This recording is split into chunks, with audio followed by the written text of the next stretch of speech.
Hi, I'm Dr. Erene, and I'm here with Dr. Chris Coleman. Hello. We are going to discuss some oral tie revisions today. So, Dr. Coleman, why don't you talk me through the process of what a consultation looks like and if a second appointment is needed, or what moms are really going to expect when they bring their baby in? Well, when they call our office for an appointment, we spend a lot of time giving them a lot of information. We always try to make sure that our parents have lactation support as well as bodywork support prior to them coming to our office. We feel that that's the best way for them to be prepared for what's about to happen. A lot of times our referring team members will do a really good job of explaining like what's going to happen, how it's going to happen, what changes you're going to expect to see, and then also have them follow up with them afterwards. So we have a long list of people that we try to get them in to see based on where they're coming from.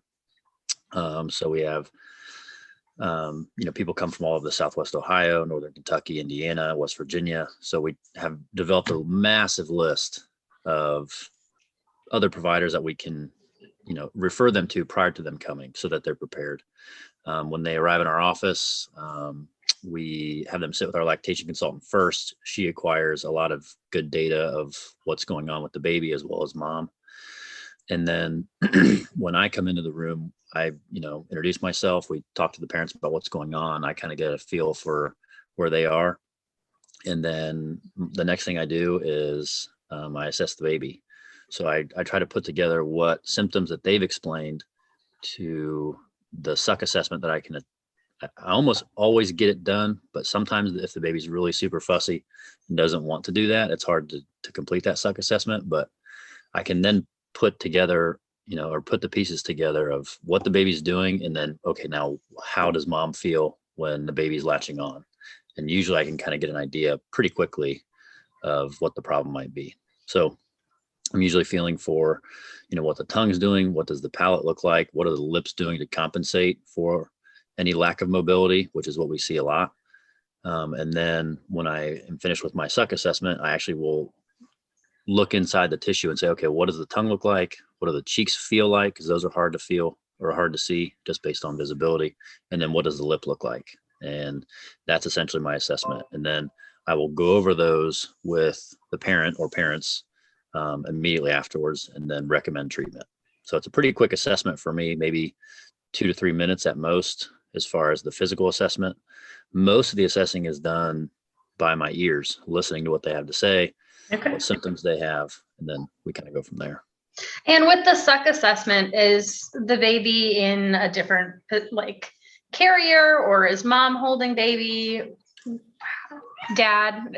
Like, what is going on with that? So we always recommend that mom or dad hold the baby, and they'll hold them in their arms in basically the crook of their elbow. Okay. And then I come in from behind the baby's head. For me, that gives me the best visibility. So I use my regular dental glasses with it that has a light on the top. And if I didn't have those, I couldn't work. Okay. Because they're so important. But it allows me to get in there with a lot of light to be able to see. So I can pull the tissue and pull on the cheeks and feel with the baby's head being braced in their elbow. That way they don't squirm away. And then my lactation consultant will actually just kind of gently hold the sides of their head so they don't move laterally. And then mom or dad will usually hold their hands kind of towards the side in like a calming manner. So it gives them a little bit of comfort that they're being held tight. So that's the way we do the assessment. We usually have the other parent sit at the foot of the baby on the other side of the chair. That way they can see what we all see too. So we will show them what we see inside their baby's mouth. Most times they've already seen what that tissue looks like, or they should have seen what that tissue looks like if they've gone through the protocols that we've asked them to prior to them coming to the office. Right. So if you find that a baby doesn't actually need the procedure, what happens then?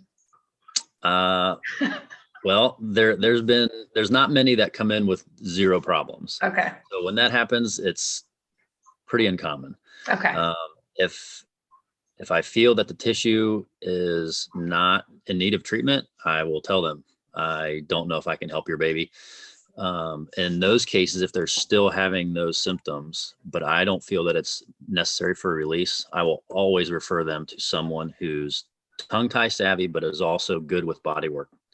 And that way they can figure out, okay, if it's not a tongue tie issue, what else is going on? It could be tension in the neck, shoulders, and anywhere else. Or even there's been a few that we've had that had other medical diagnoses going on that were undiscovered at the time, that were discovered later on, that could have explained what was really going on. So in that case, I refer elsewhere, and we don't initiate surgical therapy. Okay. And then is a second appointment needed, or is it usually just done on the first visit? Well, usually most of our babies who've been referred to us have already had the tie identified as a potential issue. So I consider myself the surgical specialist of the dyad. So I explained to the parents, like, look, I'm the surgical specialist. I'm going to refer you back to your lactation consultant or your feeding specialist. That way they can see what was going on before. They can see what was going on afterwards. And if problems still arise, or if they feel that the tissue may have reattached, which is pretty rare in our experience, then they will come back for follow-up. Now, my lactation consultant also tracks the moms and dads after the procedure as well to see how things are going. So we do follow-up, but we don't do an in-office visit for those. Okay. We give our cell phones to all of our parents and patients of the practice anyway. So if they ever need anything, they can call or text, and we can answer any questions that they may have. Excellent. Okay, so how does the revision actually, or the release actually happen then? So you use a laser, correct? I do. A lot of other providers will use lasers. Some people use scissors. All of them can be effective. Okay. So as long as you know as long as you're confident with the surgical tool of choice, I really honestly don't have a preference what people choose to use. In my hand, the laser's easier. Okay. It decreases bleeding. It increases healing. I can see where I'm going when I release the tissue. I have used scissors before. It bleeds a lot more. And so it's hard to get a full release in my experience anyway, with using them, but it can be done. You just have to be very skilled at doing it. And then you have to obviously know your anatomy. That's obviously good. So, yeah, absolutely. Yeah. So I prefer a laser. How long does the release usually take with the laser? Depending on the number of ties, I'm assuming, correct? If I'm just going to do a one site underneath the tongue or the upper lip, it'll take the laser probably 10 seconds. It's pretty quick. So usually I will tell parents it's going to take about a minute. It's going to feel a lot longer than a minute, but it takes about a minute. And most parents are pretty surprised at how quick it can be. And we try to allow them, if they want to watch the procedure, as long as they're wearing their laser safety glasses, we allow them to get as close as they want, as long as they don't get in my light.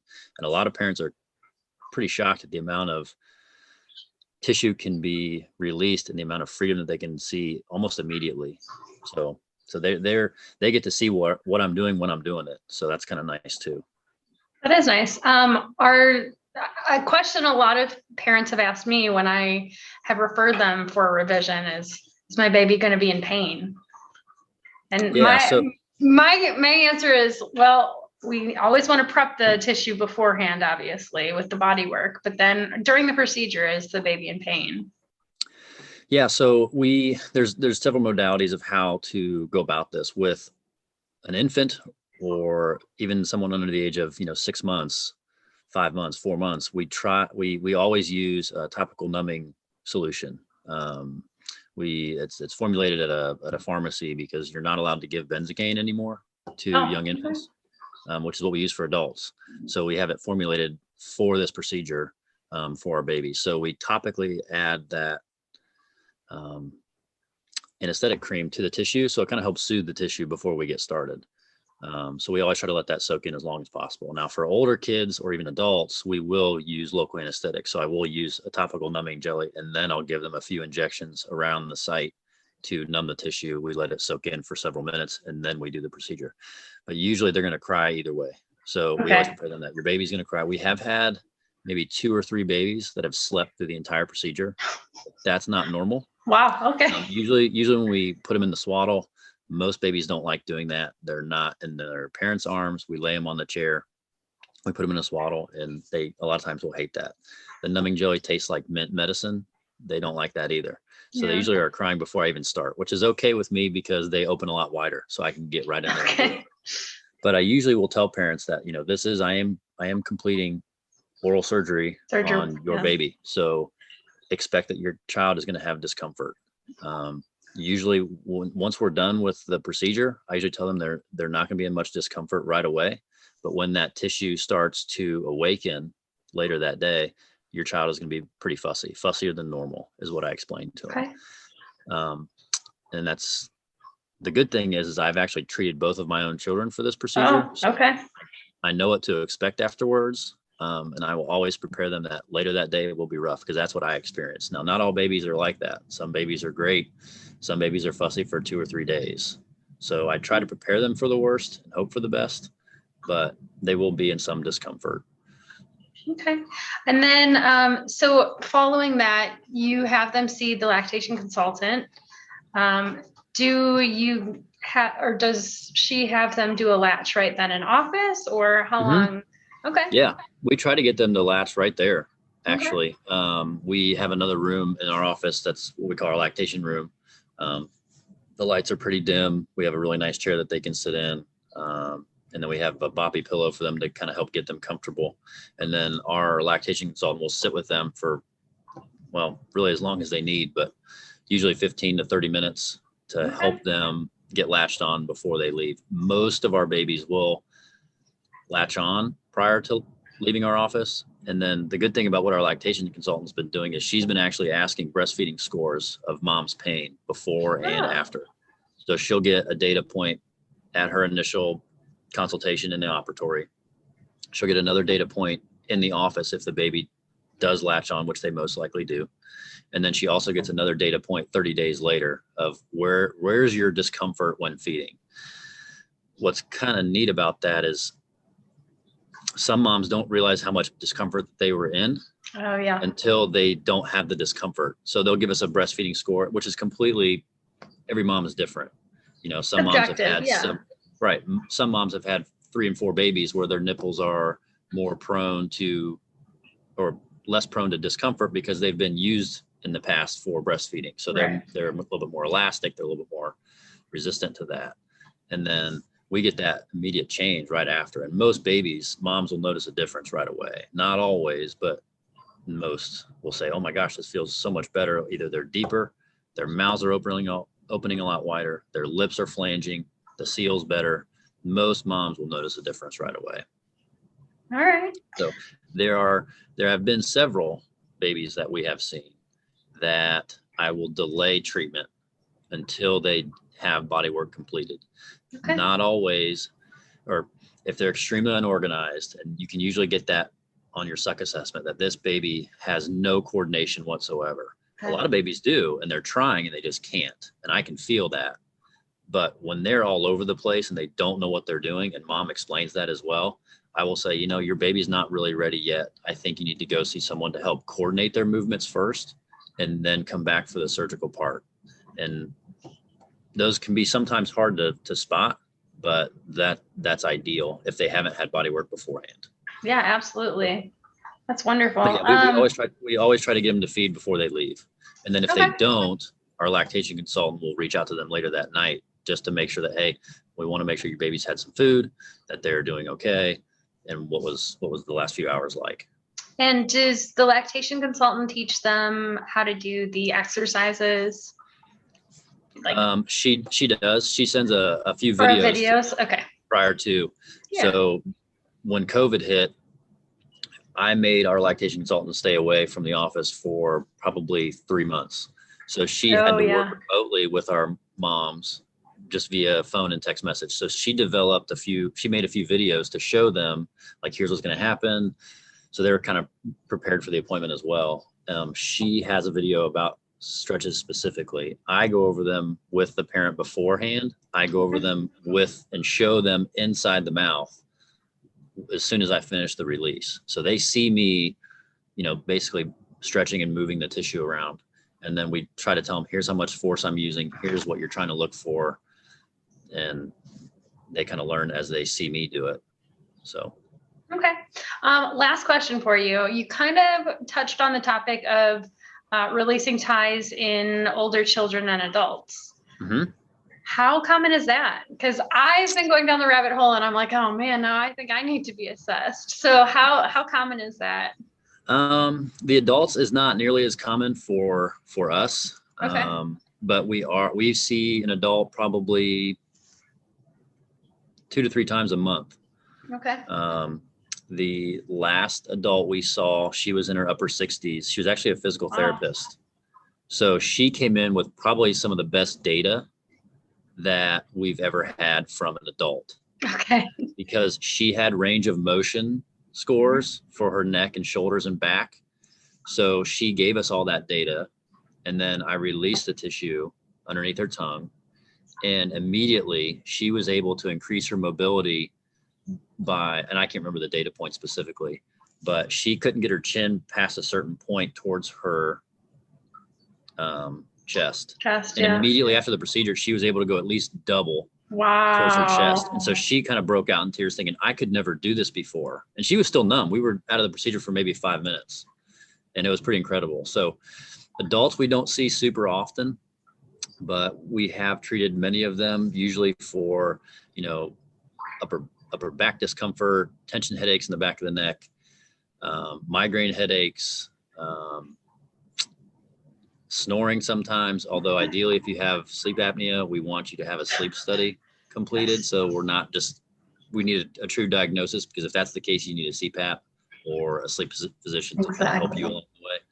But we see it a lot with kids that are having speech problems. That was We see that quite a bit. I had a patient years ago who was a twin, and I saw them as, my dental patients, and I couldn't understand what it was a boy-girl twin. That was the boy.